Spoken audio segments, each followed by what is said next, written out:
Assalamualaikum warahmatullahi wabarakatuh. Mustafa Muhammad sallallahu alaihi wasallam Sayyid Muhammad bin Alwi al-Maliki Husna aba'ana wa umatina wa jatina wa jatina wa salma syamma syaihna Husna ila mahatina al-asqiya malam talamidihim wa asatidihim wa ahli baitihim lillahi ta'ala lahumul fatihah. Bismillahirrahmanirrahim. Alhamdulillahi rabbil alamin arrahmanirrahim maliki yaumiddin. Iyyaka na'budu wa iyyaka nasta'in shiratal mustaqim. Bismillahirrahmanirrahim. Inna taslimal mar'ati. Itu ya. Saat temene oleh menyerahkan seorang istri lira'yi zaujiha maring pendapat suaminya fil umuri ing dalam perkara al-adiyati yang menjadi perkara-perkara yang umum, yang biasa, ghairul asami, selain sesuatu yang dosa, selain perkara yang maksiat, iku khairun, lebih baik, wa afdalu, lan lebih utama. Kalau di sini dikatakan dalam hubungan suami istri, mestinya memang istri dan suami harus saling lebih banyak saling mengalah. Kalau istri mengalah pada suaminya, suami memberikan kesempatan juga pada istrinya. Mestinya begitu. Kemarin yang kita bicarakan, salah satu bukti cinta adalah meleburkan diri kita kepada yang tercinta. Karena itulah bagi seorang istri yang mencintai suami, memberikan kesempatan suami atau mempersilahkan suami untuk mengambil keputusan selama itu bukan sesuatu yang dosa, maka itu jauh lebih baik. Sehingga kemudian tidak muncul keakuan masing-masing. Aku istrinya, ego istri, dan ego suami. Kalau itu yang terjadi kan jenenge gak nikah. Kan akhirnya hengkel-hengkelan. Wa kasiroma, lan betapa banyak yan sa'u muncul anil musyadati saking perdebatan firoi ing dalam pendapat iku munazaatun jadi permusuhan wa hawadisun lan percekcokan wa tirabun fil hayatil ailati ing dalam kehidupan keluarga.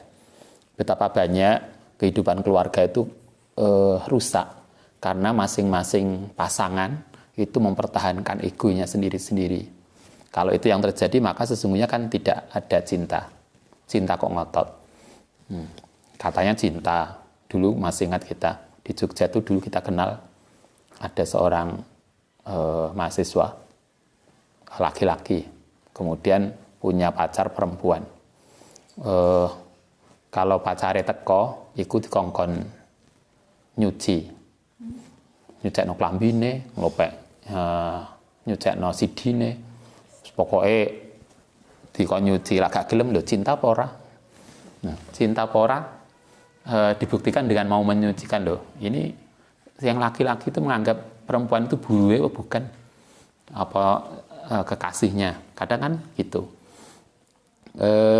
Kalau istri dan suami masing-masing mempertahankan egonya, maka kan akan muncul banyak permusuhan, banyak problem dalam hidup rumah tangga.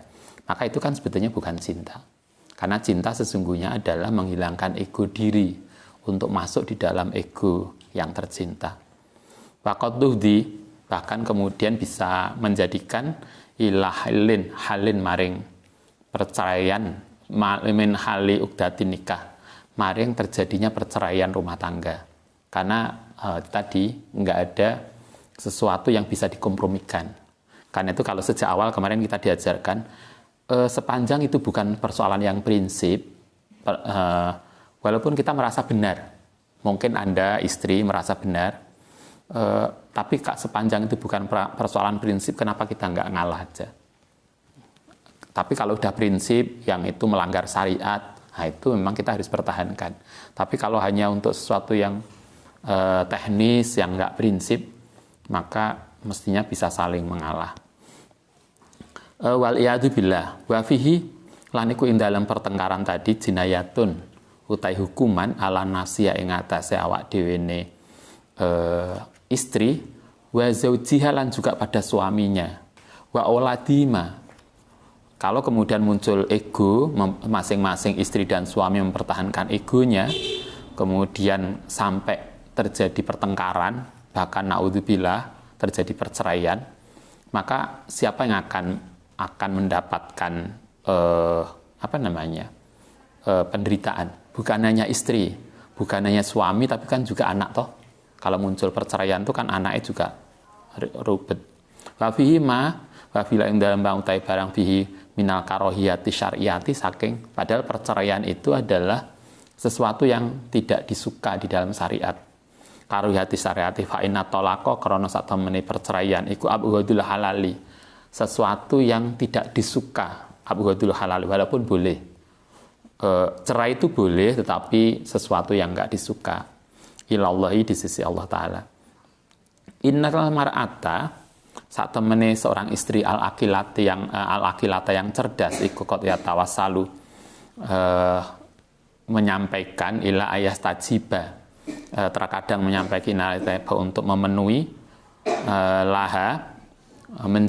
memenuhi laha maring mar'ah sapa zaujuha, suaminya mar'ah firuh batiha ing dalem seneng maring istri al-jaizati yang diperbolehkan ida torohat nalikane bisa mengantarkan, bisa menolak al-inata ing perbuatan maksiat. Wa sayarathu bilutfin warifkin, lan menyampaikan dengan lutfin warifkin. Orang yang pinter, maka suami istri yang pinter, maka mereka akan berusaha untuk sing dibangun itu kebersamaan dan keutuhan rumah tangga, sehingga kalau sepanjang itu sesuatu yang masih ditoleransi, maka mereka akan bisa saling mengalah. Masih ingat ada sebuah statement, kalau orang itu masih cinta dan benar-benar mempertahankan keutuhan rumah tangga, walaupun sakitnya luar biasa, tapi mesti ada 1000 alasan untuk tetap bersama. Tapi sebaliknya kalau orang itu sudah nggak ada cinta dan tidak ingin melindungi keutuhan rumah tangga, walaupun sudah dijelaskan banyak hal, tapi masih ada satu aja alasan untuk pisah. Artinya kalau sudah hati nggak mau, ya udah nggak mau. Artinya kan hati itu yang penting. Orang yang pintar, orang yang kata di sini, istri yang pintar, suami yang pintar akan berusaha untuk bagaimana mempertahankan keutuhan rumah tangga. Sepanjang sesuatu perbedaan itu firobati al-jaizah, sesuatu yang masih ditoleransi. Kalau yang boleh, kalau masih ini sesuatu yang bisa dipertahankan, ngapain kita harus ngotot pada sesuatu yang nggak prinsip. Wahadi ta'atu ikut atajalla muncul fikasirin ing dalam sebagian banyak minal umuri saking perkara wal ahwalilan perilaku azzaujiyati yang terkait dengan hubungan suami istri, khususan idza talaba nalikane ingin sapa suami al-ittasala ing berhubungan biya kelan istri. Salah satu bentuk ketaatan istri pada suami adalah seorang istri tidak akan menolak ajakan suami untuk melakukan hubungan, karena dia tahu itu sesuatu yang penting bagi hubungan suami istri. Fa an Abi Hurairah radhiyallahu an qala Rasulullah sallallahu alaihi wasallam, idza da'a nalikane ngajak sapa rajulu seorang suami imra'atahu ing istrinya ila firasihi maring tempat tidurnya. Ketika suami ngejak istrinya untuk kumpul, kalau di sini bahasa yang dipakai Kanjeng Nabi halus banget. Ketika seorang suami ngejak istrinya ke tempat tidur, bahasanya halus banget. Jadi enggak kok hubungan suami istri kan bahasa Arabnya jima, tapi Nabi enggak pernah enggak ngatakan gitu. Itu betapa Nabi itu halus banget ngomongnya. Nah, kita kan kadang tidak sehalus Nabi. Kita kan kadang terlalu vulgar ngomongnya. Pak, masaknya sama ini kayak enak belas. Kenapa toh kok nggak lebih halus? Mungkin jadi masak itu lah lebih ini lebih enak loh Pak. Kita nggak serantat. Itu kan perlu belajar toh ngomong secara lebih halus, dan kita juga harus belajar memahami kata-kata orang, apakah ini sindiran atau sebetulnya ini guyonan. Kan kita harus suaminya bolak-balik, Mbak, Dek, ki anu ta, sama lagi tuku garam banyak ta. Karena kasinen. Suaminya biasa halus, istrinya nggak tanggap, makanya biasanya istrinya nggak peka.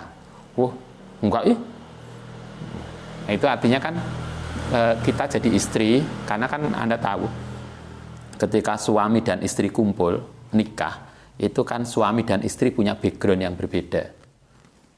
Background kita berbeda dengan background suami. Mungkin background suami itu orang yang keluarga yang halus dan peka perasaannya. Nah, karena itu kan kita harus paham, suami saya itu biasanya ngomongnya halus, jangan-jangan ini negur cuma halus. Nah, kita harus paham itu. Jangan kemudian sakar PDW. Nabi, kalau kita lihat ini, Nabi itu halus banget. Cuma beliau mengatakan idza da'a rajul imra'atahu ila firasihi. Ketika seorang suami ngejak istrinya ke tempat tidur, maksudnya untuk melakukan hubungan suami istri, tetapi falam taktihi, tetapi istrinya tidak mau memenuhi, fabata, mongko kemudian semalam-malam marah sapa suaminya karena diajak nggak mau, kemudian suaminya kecewa, alaya ing atase istri, la'anat mongko ngelaknati ha ing istri sapa malaikatu hatta tusbiha sampai subuh. Ya apalagi dibalik. Lah istrinya minta, suaminya enggak melayani, mungkin juga sama. Kayak kita selama ini kan hadisnya dibalik. Hadisnya kan hanya satu sisi toh. Kalau suaminya minta, istrinya enggak mau menuruti, maka istrinya dilaknat malaikat sampai pagi. Kalau dibalik, kalau suami istrinya pengen banget, karena banyak toh kasus, kalau saya pernah baca majalah konsultasi keluarga, enek sing istrinya itu sampai beberapa hari enggak tidur bareng sama suaminya, sehingga kadang suami sampai istrinya minta dikeloni, tapi suaminya wis main alasannya sing semacam-macam lah. Kalau begitu gimana? Istrinya pengen, suaminya nggak bisa. Nah, kalau hadisnya suaminya ingin, istrinya nggak mau. Kata Nabi, ketika suaminya ingin tapi istrinya nggak mau, kemudian mereka kecewa, la'anathul malaikatu hatta tusbiha. Rawahu al-Bukhari wa Abu Dawud wa fi riwayatin Muslim. Nah, itu tadi riwayat Bukhari. Lah sekarang lihat Muslim hampir sama. Waladzi nafsi biyadihi.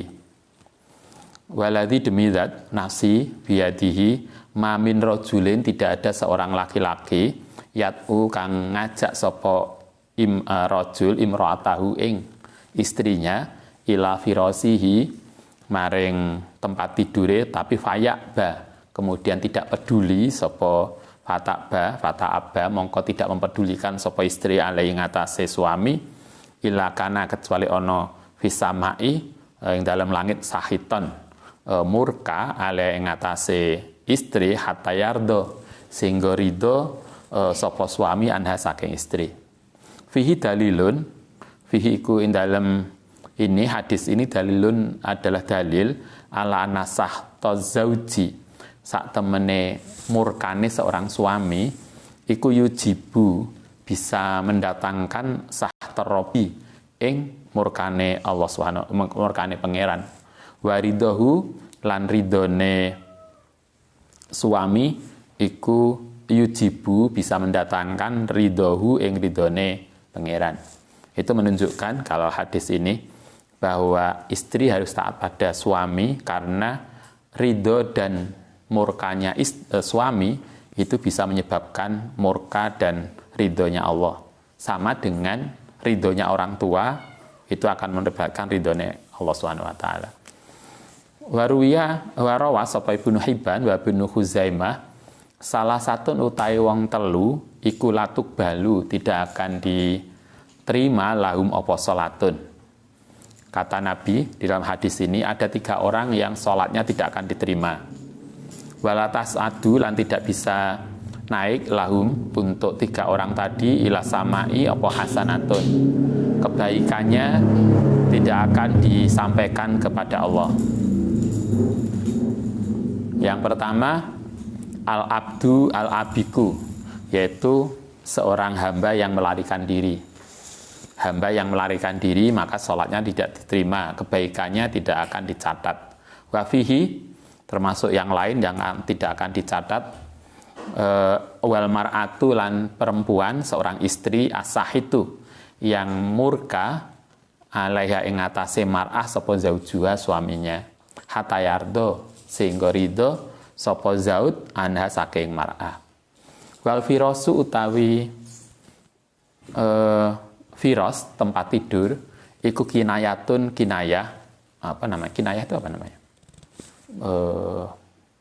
sindiran atau kata kalimat yang halus min anil jima'i saking jima. Wa mahalul lakni utawi tempatnya laknat iku idalam yakun nalikane ora ana hunaka ing sana apa udrun sariyun alasan yang bisa dibenarkan.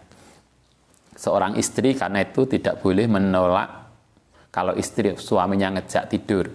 Kalau tidak ada alasan syariat yang bisa kalau misalnya istrinya sakit, suaminya maksa, yaitu suaminya juga nggak tahu diri. Mesti ngerti istrinya sakit, suaminya tetap ini. Itu kan sinetron. Tapi yang jelas, selama tidak ada alasan yang bisa dipertanggungjawabkan, maka hendaknya istri bisa melayani suami dengan baik.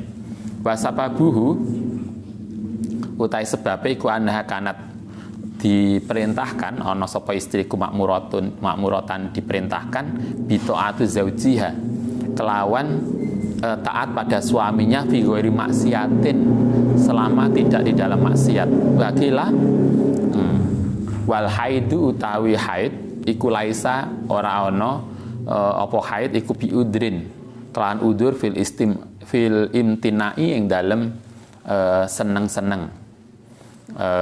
Kalau di sini bagaimana kalau pas istrinya haid, boleh nggak melakukan hubungan dengan suami?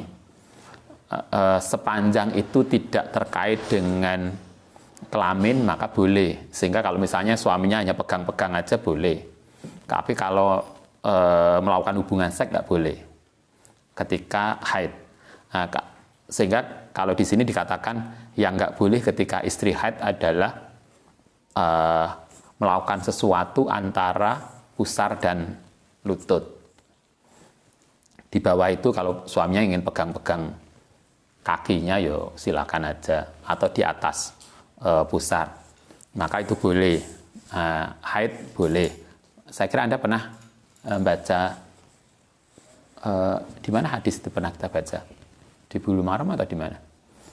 Suatu ketika Sayyidah Aisyah itu lagi tidak sholat, lagi haid, kemudian Nabi pegang-pegang aja, maka itu boleh, tidak sampai kemudian melakukan hubungan.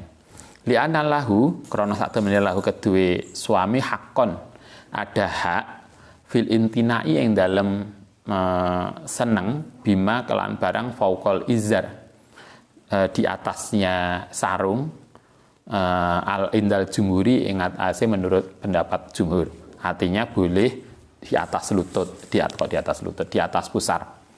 Rubama ada selama adal farji selain farji inda jama'atin, pokoknya tidak melakukan hubungan seks, maka itu boleh kalau waktu haid. Kalau pas nggak haid kan boleh, kalau haid terbatas itu. Wa yastamiru lan terus berlangsung apa hadzal anu wal ghadabu hatta sobaha, sehingga waktu pagi ingkana lamun ana apa zalika tadi permintaan suamiku hasola filaili. Kalau malam ngejak tidur tapi nggak mau, maka berarti akan dimurkai sampai pagi. Wa in hasola fala finnahari, kalau itu terjadi waktu siang, fayastamiru, mongko akan berlangsung apa ala anatul laknat wal ghadabu aidon hatal masa sampai sore. Wa fi hadis Ibnu Abi Aufa waladhi nafsu Muhammadin biyadihi, waladhi utai demi zat nafsu Muhammad bin yadi la tuaddi, ora memenuhi sapa almaratu seorang istri hak korobia ing hae pangerane mar'ah. Kata Kanjeng Nabi, seorang istri itu tidak dianggap telah memenuhi kewajiban kepada Allah hatta tuaddiya, sehingga memenuhi sapa istri hak zaujiha ing hak suaminya. Sejak kemarin kita diajarkan istri taat pada suami, suami taat pada ibunya. Kalau seorang anak tidak dianggap telah memenuhi hak Allah selama dia belum bisa memenuhi hak dia, kewajiban dia terhadap orang tuanya. Jadi walaupun kita rajin ibadah, rajin ngaji, maka kerajinan ibadah kita itu tidak dianggap oleh Allah sebagai sesuatu yang penuh sebelum kita juga memenuhi kewajiban kita kepada orang tua. Itu kalau anak. Kalau istri, kewajibannya adalah kepada suami, suami kepada orang tua. Walau saalaha, mongko lamun minta sapa suami ha ing istri, nafsah ing dirinya, maksudnya suaminya ngejak tidur, delalah istrinya itu wa iya halutai istri iku ala kotabin, ing atase kotab itu pelana, istrinya lagi di atas kendaraan. Pak Bien istrinya naik onta, lagi di atas onta, tapi suaminya pengen lam tamna'hu, maka tidak menjadi alasan untuk menolak sapa istri huing. Sampai segitunya maksudnya.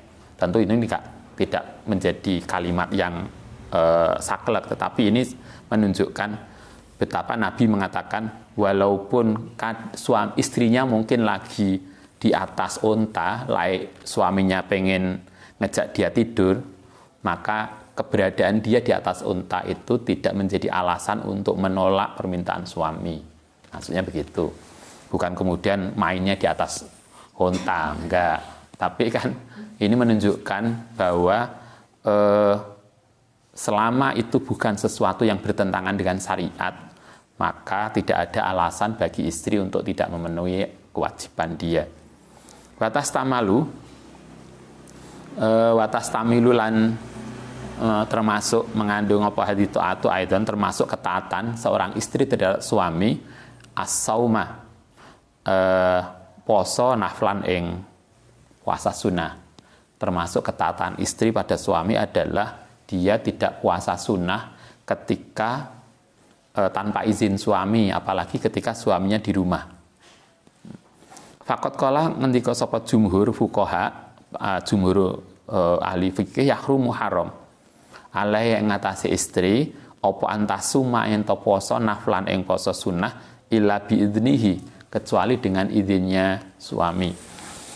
Fa'in fa'alat, mongko lamun berbuat sapa istri, bagaimana kalau istrinya nekat poso duna istidzanihi, tanpa izin suami, wa kana lan ana sapa suami iku hadiron, ada di rumah, ghairu musafirin, tanpa bepergian. Jadi istri zaman biyen itu suaminya kan pedagang, biasanya keluar rumah. Lah sekarang istrinya, suaminya di rumah, tidak bepergian, istrinya poso, boleh enggak?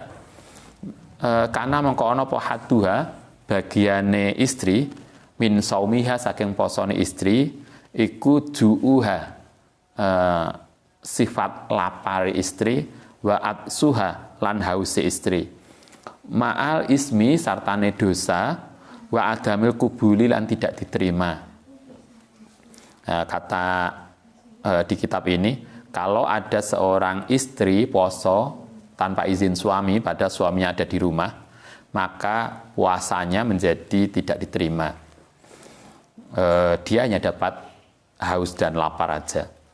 Wali zaujiha lan kedue suaminya al haqqu tawi hak fi ayu fatiroha yen to membatalkan hak ing istri ilam tasta'dzinuha lamun ora izin sapa istri hu ing suami. Bahkan sampai segitunya seorang suami boleh memaksa istrinya untuk membatalkan puasa kalau puasa sunnah, kalau puasanya tanpa izin. Bal yaro, bahkan melihat sapa farikun sebagian golongan minal fuqaha'i saking orang ahli fikih ana saumaha sak temene posone istri naflan ing puasa sunnah duna istidzanihi kalan tanpa izin suami anna iku layasihu, tidak sah. Sebagian ulama bahkan mengatakan tidak sah. Kalau ulama yang lain posone sah tapi dia berdosa. Dosanya adalah ketika dia puasa tanpa izin suami. Posone sah tapi akhirnya ada dosa yaitu karena dia tidak izin. Kalau yang lain mengatakan puasanya nggak sah. Walayan akidu lan ora sah maksudnya aslan. Wal asohu utai pendapat yang sahih annahu iku yasihu. Puasanya sah. Cuma ma'al ismi. Amal saumu anapun utawi poso anas amas saumul faridoti anapun puasa fardu iku karomadona kayak Ramadan ya falayah taju mongko ora butuh ila idnin maring izin. Kalau puasa wajib tidak perlu izin suami malah nggak boleh melarang. Kalau istrinya poso diomongi poso Ramadan kok usah poso wis sesuk tidur aja, suaminya nggak bener. Walaupun suami yang harus izin ini tadi hanyalah puasa sunnah. Itu pun ketika suaminya di rumah. Suaminya di luar kota yo mau puasa ya puasa aja. Kan suaminya nggak ono. Tadi kenapa harus izin? Karena mungkin suaminya menginginkan istrinya mungkin pas siang hari. Anaknya sekolah kabeh, dek sepi ning omah. Ning omah sepi, anaknya sekolah kabeh yo. Mumpung ning omah. Suaminya nggak lungo, maka silakan. Konteksnya seperti itu. Wa fil hadisil mar'ati lan ing dalam hadis seorang perempuan al-khos sami'ati ini hadis ini pernah disampaikan toh di awal hadis awal. Ada seorang perempuan dari suku Khosamiyah allati sa'alat yang nanya an nabi ing kanjeng Nabi an hukuki zauji saking kewajiban istri pada suami. Apa kewajiban istri pada suami? Ada seorang sahabat perempuan nanya kanjeng Nabi. Ahbaraha ngahweh habar sapa nabi ha ing istri bijumlatin kelawan umum minha. Faqala kanjeng Nabi ngasih banyak hal informasi tapi yang dikaitkan di sini nih. Wa min haqqihi termasuk kewajiban istri pada suami ala tasuma utayen ora poso sapa istri tatawuan ing poso sunnah illa biiznihi kecuali dengan izinnya suami. Fa'in fa'alat mongko lamun meksa poso sapa istri jaat mongko lapar wa atisat lan haus walam yutaqabbal mongko ora diterima apa minha saking istri. Kata Nabi, salah satu kewajiban istri adalah kewajiban istri pada suami adalah dia tidak puasa sunnah kecuali izin suami ketika suaminya ada di rumah. Layak tetap poso maka puasanya nggak diterima. Wa Nabi Hurairah radhiyallahu anin Nabi sallallahu alaihi wasallam qala la tasumu tidak poso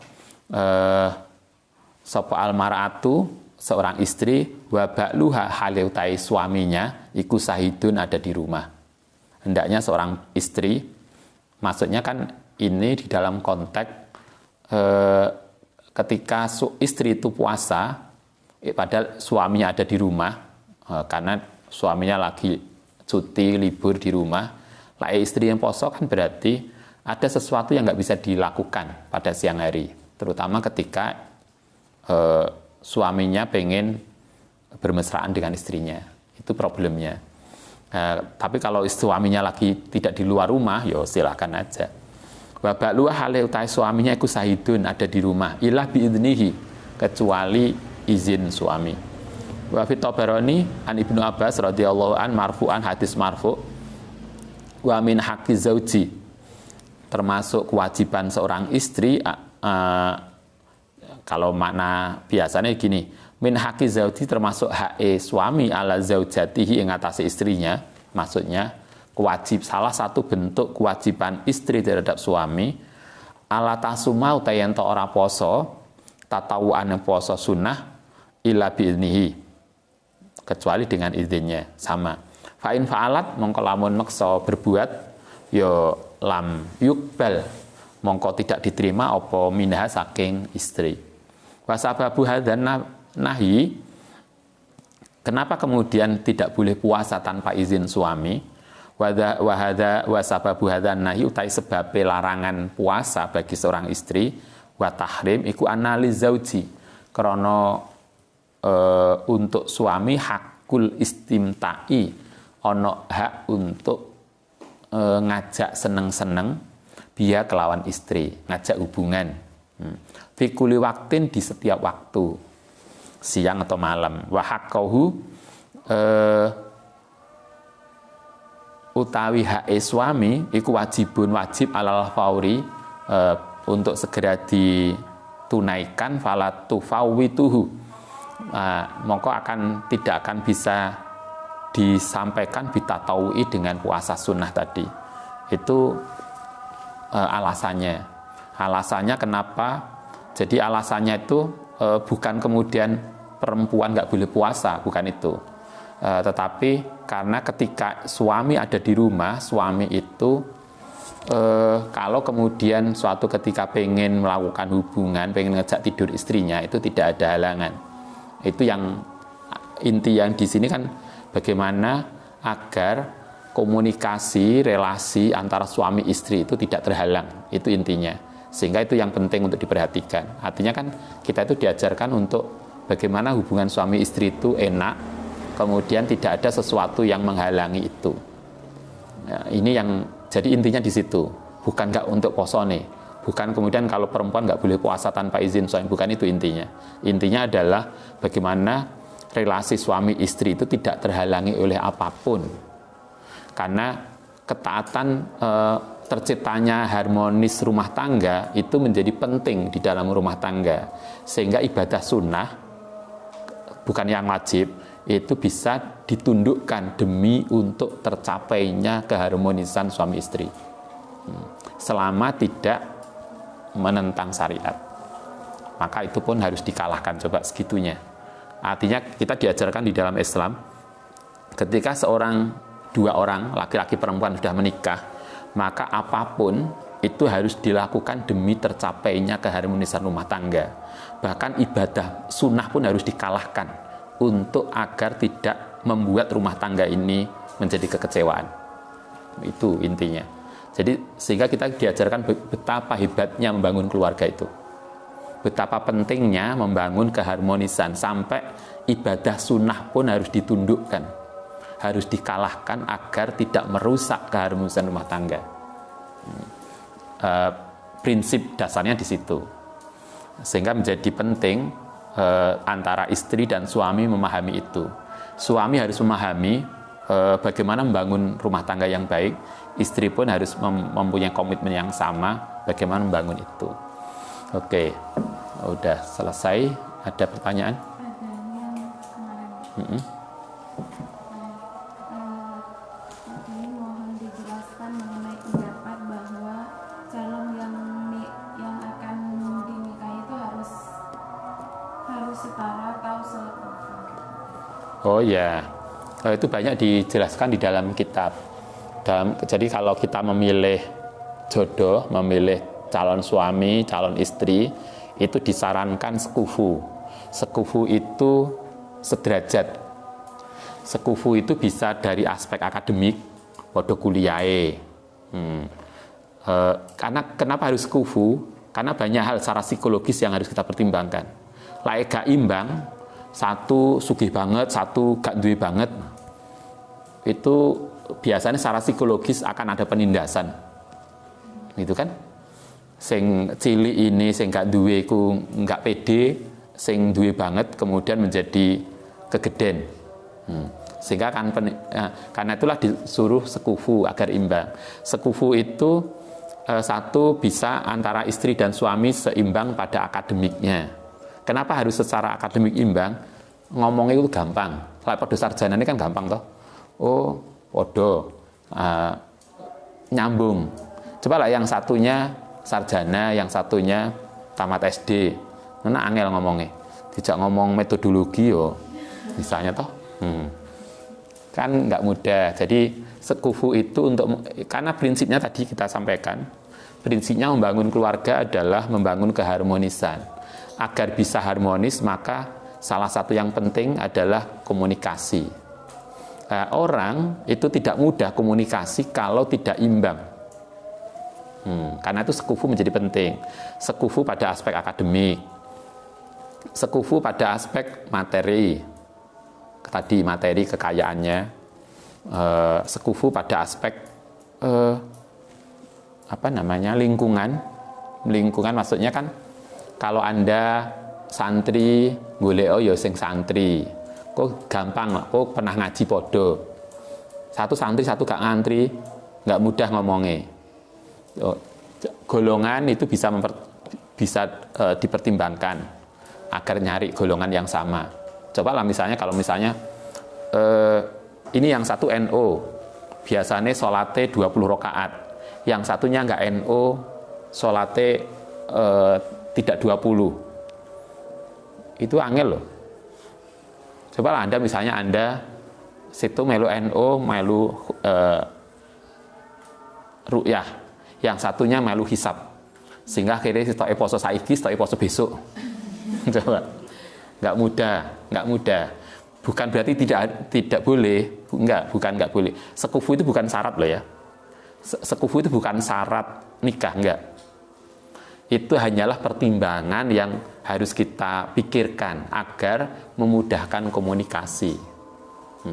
Karena prinsipnya di dalam nikah tadi, siapapun yang sering Ustaz sampaikan itu, nikah itu ibadah. Dan ibadah paling lama itu nikah. Karena ibadah itu seumur hidup. Mulai kita qabil tu nikahaha, nanti salame mati. Selesai nikahnya itu kan kematian.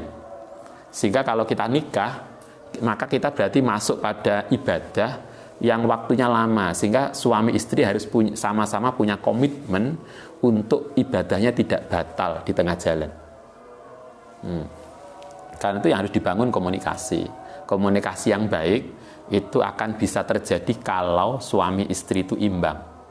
Imbang, balance, itulah sekufu. Ya bisa aja terjadi, enak toh kasusnya, istrinya profesor doktor, suaminya tamat aliyah. Yo ada juga anaknya akeh juga, misalnya ada, tapi nggak mudah begitu itu, nggak mudah. Karena nggak mudah maka secara umumnya sekufu, tapi sekali lagi sekufu bukan syarat rukun nikah. Kalau gak popo kayak lagu, walaupun kamu seorang pembantu, kalau aku cinta, ya gak popo. Cinta itu kan tidak berdasarkan logika. Cinta itu kan punya logikanya sendiri. Kan cinta itu kan punya logika sendiri. Nah, logika akal, sing ganteng entuk ayu, kan begitu. Tapi akeh toh ganteng banget, tapi istrinya nilainya 5. Tapi ya rukun-rukun aja. Atau dibalik, istrinya cantik banget, sugih banget, suaminya nilainya 4. Tapi kan tetap aja jalan. Kalau di rumah dulu ada perempuannya ganteng, cantik banget, terdidik, cantik, suaminya tuh tani ngluthuk. Lah ngeterno bojone iki buruwe apa suaminya toh. Tapi mereka rukun aja dan tidak problem. Terus gak problem urusan wong tua ngerasani. Artinya orang lain ngerasani, kalau udah cinta yos anaknya yo banyak dan sukses. Tapi kan nggak mudah begitu. Cobalah kalau Anda merasa cantik, sugih, pintar, kemudian suaminya adalah nilainya 4. Oh reuni dikongkon mulai. Jarang toh kemudian ini lo suamiku. Nggak mudah untuk mengenalkan orang yang kemudian kita merasa dia tidak imbang. Jadi begitu. Tapi jelas itu bukan ini, tapi itu bukan bagian dari rukun dan syarat nikah, tetapi itu adalah ajaran bagaimana itu bisa menjadi sarana untuk memudahkan komunikasi suami istri sehingga terbentuk keluarga yang harmonis. Itu sekufu. Terakhir, Assalamualaikum. Bagaimana cara menasihati orang tua agar tidak mengikuti kegiatan yayasan yang kurang manfaat karena sampai meninggalkan kewajiban terhadap anak? Masuk anak mau nuturi wong tua. Bagaimana kita bisa ngasih masukan kepada orang tua yang terlalu sibuk, dan itu memang problem. Tidak sedikit toh mak-mak sosialita sibuk kegiatan kono anake urung didusi, anake urung dikasih makan, sibuk banyak toh. Kayaknya kita memang harus mengingatkan itu. Saya nggak tahu juga, tetapi yang jelas perlu perlu cara, perlu pendekatan, perlu komunikasi yang baik, yang tidak bisa langsung. Saya kira begitu. Saya nggak tahu teknisnya, tetapi saya kira Anda paham. Karena ini kan termasuk pendekatan tidak bisa sekali dua kali. Tapi yang jelas problem itu banyak. Mak-mak sosialita. Pokoknya semua kegiatan diikuti. Kemudian dia lupa ada kewajiban kita. Jangankan mak-mak, kadang kita mahasiswa itu nggak jauh beda. Pokoknya kegiatan yang kampus melu kabeh, padahal kegiatan itu tidak support pada akademik keilmuan kita. Akhirnya kita lupa pada tugas utama kita sebagai mahasiswa, yaitu belajar dan sukses akademik. Akeh to ngono kuwi. Mahasiswa yang sibuk dengan kegiatan ekstra atau intra, tapi kemudian akhirnya IPK-nya jeblok. Itu kan berarti dia tidak sadar bahwa dia ngejar sesuatu yang lain yang tidak support pada tugas akademiknya. Ya apa caranya ngomongin ngono kuwi? Itu juga nggak mudah. Karena mereka merasa yakin bahwa itu baik. Dia nggak sadar karena ada orang lain yang bisa melihat dia dari perspektif yang lain. Saya nggak tahu pasti, tetapi itu tidak bisa sekali dua kali ngomong ini. Kalau ada orang begitu, perlu dekat dulu, perlu ketemu dulu, perlu akrab dulu, baru ngasih masukan. Dulu kita pernah ke suatu daerah nyambangi anak-anak PKL, teman-teman mahasiswa. Delalah ketika karena jauh, kemudian nginep. Sesepuh daerah itu yang biasa ngasih ceramah, ngasih inilah orang yang berpengaruh di desa itu luar biasa. Jadi dia sukses untuk membangun desanya. Tapi kemudian salah satu mahasiswa tadi cerita, Ustaz, Bapak ini loh luar biasa. Jadi semua organisasi yang di bawah kendali beliau itu sukses di desa, di daerah itu. Tapi sayang anak-anaknya itu tidak ada yang sukses. Jadi nggak ada yang lulus sekolah anaknya. Artinya kan itu contoh dalam konteks kita, ada orang yang sukses di luaran, di sosial, tapi tidak sukses untuk membangun keluarganya. Anaknya nggak ada yang lulus kuliah, semua gagal. Kata mahasiswa tadi, yang itu loh kasihan. Anak-anaknya nggak ada yang kuliah, semua drop. Padahal bapaknya ngomongnya luar biasa. Pas kita silaturahmi itu cerita program desa, program daerah, program mateng, dan memang sukses programnya di kerjaan. Tapi sayangnya anaknya nggak ada yang terbimbing dengan baik. Dulu kita punya kisah juga, itu kisah nyata. Ada seorang pejabat, bahkan pejabat di tingkat daerah yang sukses dalam kepemimpinan dia. Sayangnya mereka nggak bisa berbagi.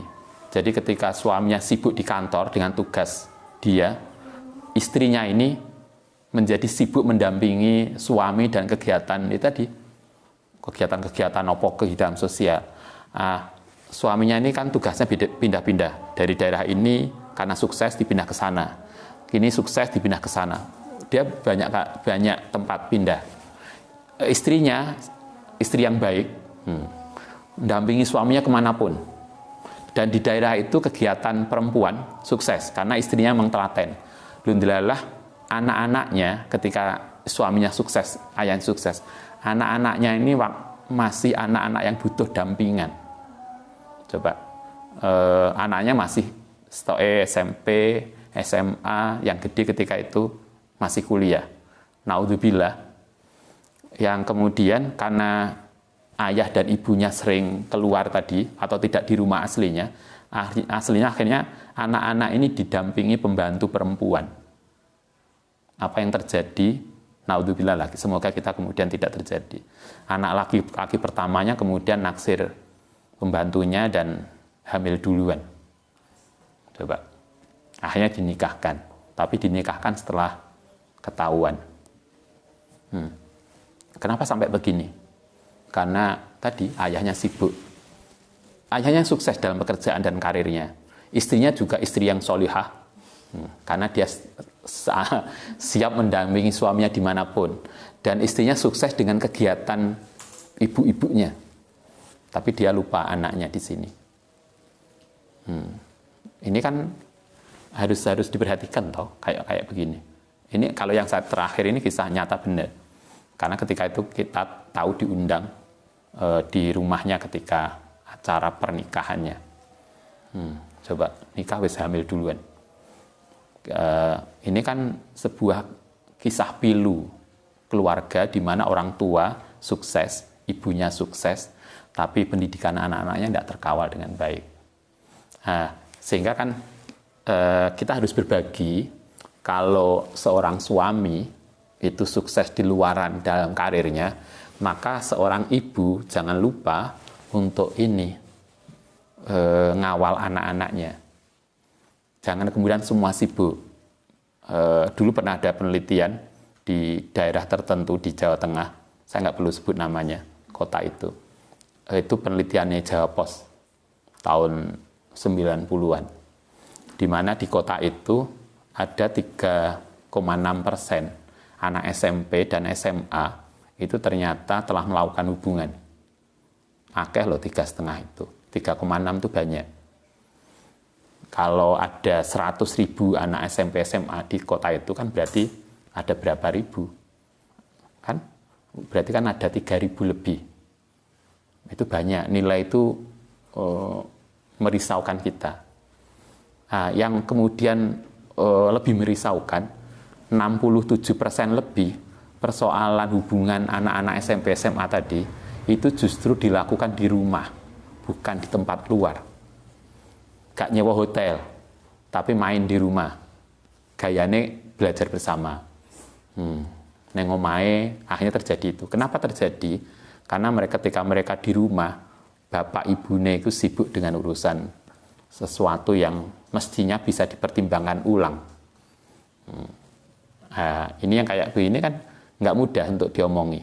Bapak ibu kan karena merasa ini juga bagian oke lah kalau yang pekerjaan itu ayah, suami.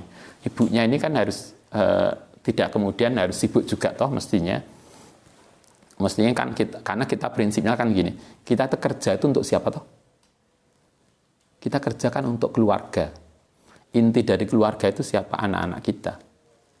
Sehingga jangan sampai orang tua sibuk di keluarga, di luaran, kemudian anak-anak jadi korban. Karena kalau itu yang terjadi, maka berarti kita tidak lagi bekerja untuk keluarga. Sehingga kita harus sukses di dalam karir kita, tetapi anak-anak tidak bisa ditinggalkan. Karena itu yang kalau kita ngaji, apa itu? Yang akan kita kaji. As-Sunnah Nabawiyah, karyanya Muhammad Ghazali itu. Muhammad Ghazali ngajarkan kita gini, bagaimana hukumnya perempuan kerja di luar rumah? Kata beliau boleh, tetapi dengan ada beberapa catatan.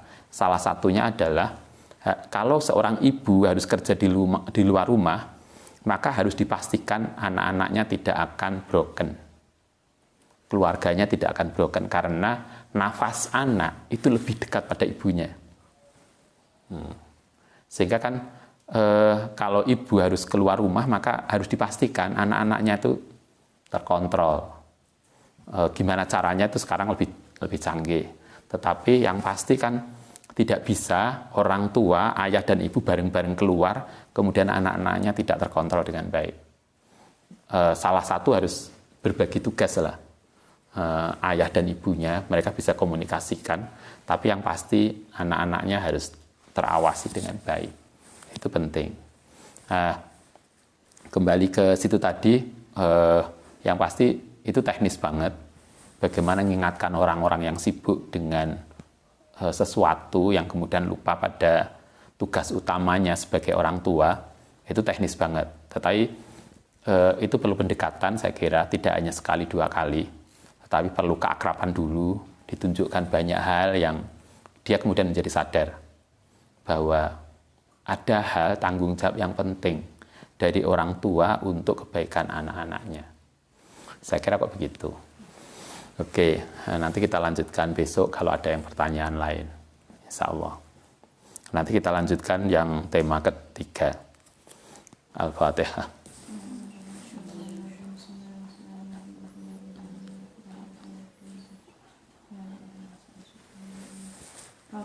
Nufa'na bima lantana Rabbi halimna nadifa'una